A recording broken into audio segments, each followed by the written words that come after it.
गधे वाली का दूध चोर। उस गांव के भूपति नाम के व्यक्ति को औरों की तरह कोई आम काम करते हुए जिंदगी गुजारने का कोई शौक नहीं था। जब भी पैसों की जरूरत होती तो झूठ बोलकर लोगों से उधार लेता या फिर लोगों को बातों में उलझाकर उनसे पैसे ऐंठता। यूं सबको वो ठगता रहता था।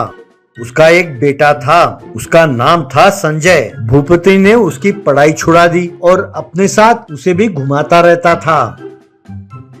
एक दिन भूपति स्वामी अपने बेटे संजय को लेकर गांव का चक्कर लगा रहा था। तभी सड़क के किनारे एक जादूगर अपना जादू दिखा रहा था। उसने एक बोतल उठाया और कहने लगा, देखिए साहिबान कदरदान, इस बोतल में गधे का दूध है और ये रही मेरी गधी। कहकर उसने एक गधी को दिखाया। मैं इस गधी को हिमालय से लाए हुए जड़ी बूटी हर रोज खिलाता हूँ और इस जड़ी बूटी को खाते ही इस गधी के शरीर में बल आ जाता है। इस गधी को बलवान बनाने वाली जड़ी बूटी ये देखो, ये रहा। कहकर उसने घास फूस दिखाया। देखिए साहिबा, क्योंकि आप इस घास को गधों की तरह खा नहीं सकते, इसलिए इस गधी के दूध के 4 बूंदे आप अगर मुंह में डालेंगे तो उसकी शक्ति का एहसास आपको जरूर होगा।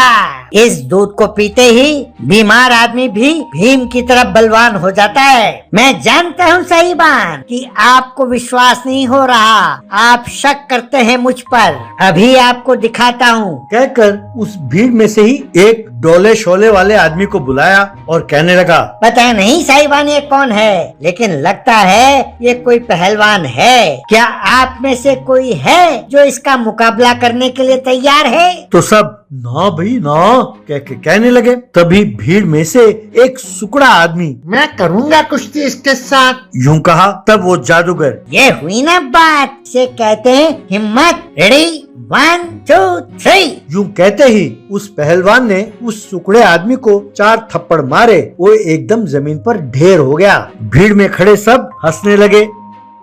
तब उस जादूगर ने उस सुकड़े आदमी को उठाया और अपने बोतल में से ने उस गधी के दूध को पिलाया।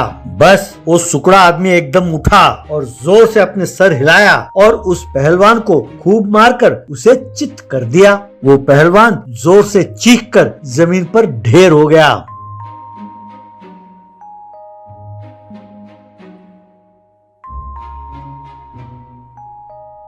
ये देखकर लोगों ने जोर से ताली बजाई और कहने लगे, भैया मुझे एक बोतल देना, मुझे एक बोतल देना। कहकर उससे दूध के बोतल खरीद कर ले जाने लगे।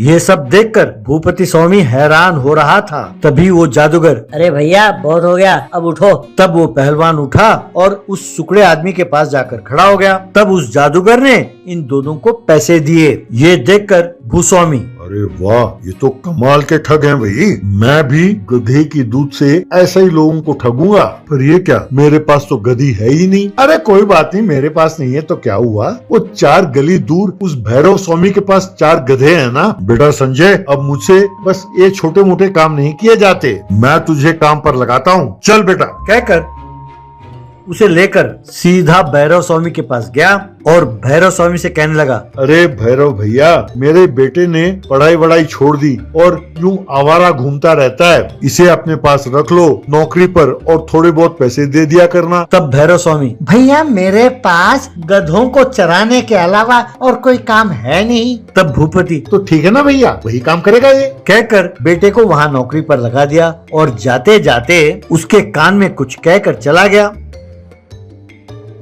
इस तरह हर रोज जब संजय गधों को चराने ले जाता, तब भूपति स्वामी आकर एक गधे को अपने साथ लेकर चला जाता और हाथ में कुछ घास लेकर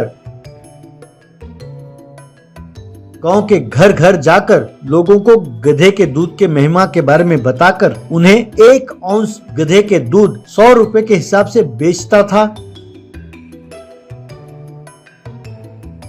और शाम को वापस संजय के पास उस गधे को छोड़ देता था।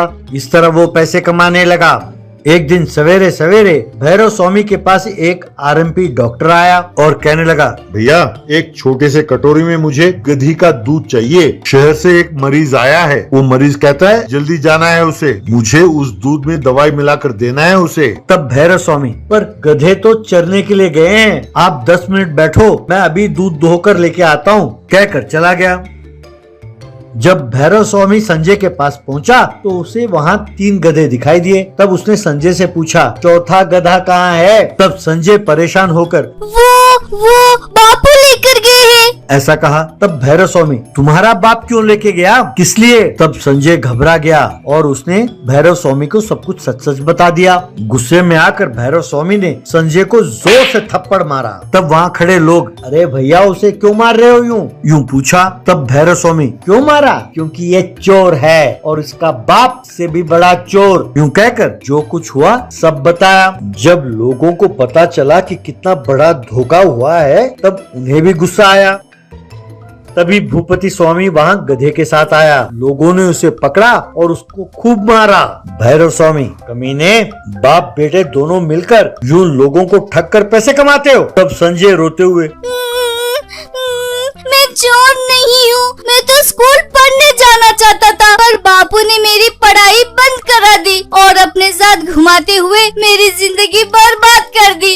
इसलिए बापू को मैं ही सजा दूंगा। जिम्मी, बापू को दुलाती मारना। यूं कहा गुस्से में। तब जिम्मी नाम के गधे ने भूपति को जोर से दुलत्ती मारा। तब भूपति बाप रे कहकर चिल्लाते हुए दूर जा गिरा।